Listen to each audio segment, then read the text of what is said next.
سامعین السلام علیکم ورحمۃ اللہ وبرکاتہ۔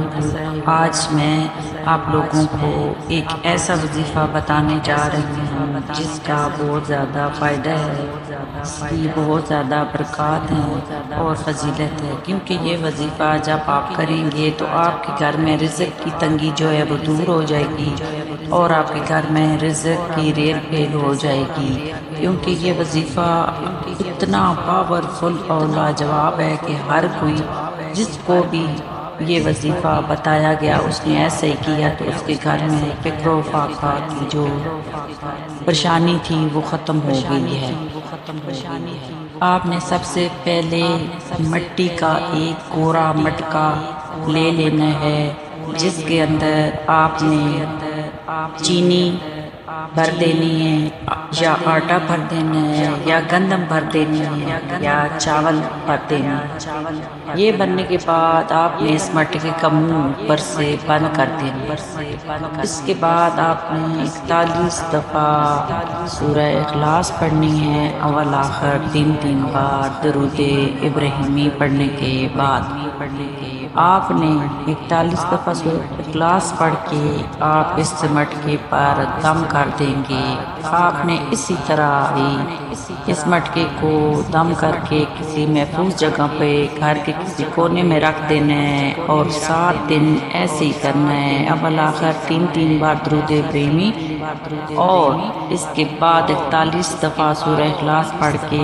مٹکے پہ دم کر کے اس کو 7 دن ایسا کرنا ہے۔ جب 8واں دن آئے تو آپ نے اس مٹکے کو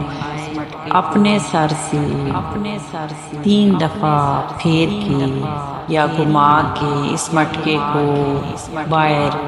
خیرات کر دینا ہے، یعنی کہ اس کے اندر جو آٹا ہے، چاول ہے یا گندم ہے وہ آپ خیرات کر دیں گے۔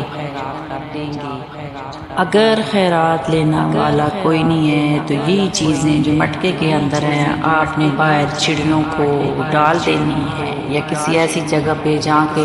پر کوئی جاندار چیز اس کو اٹھا کے کھا لے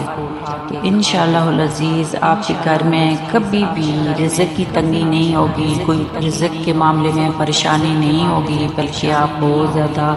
امیر ہو جائیں گے اور آپ کے گھر میں رزق کی ریل پھیل ہو جائے گی اور آپ رزق کے لیے نہ چیخیں گے، نہ چلائیں گے، نہ روئیں گے، نہ پیٹیں گے، نہ دوسروں کے آگے ہاتھ پھیلائیں گے، بلکہ اللہ تعالیٰ کی اس سورہ پاک سورہ اخلاص کی برکت سے، اس وظیفے کی برکت سے آپ ہمیشہ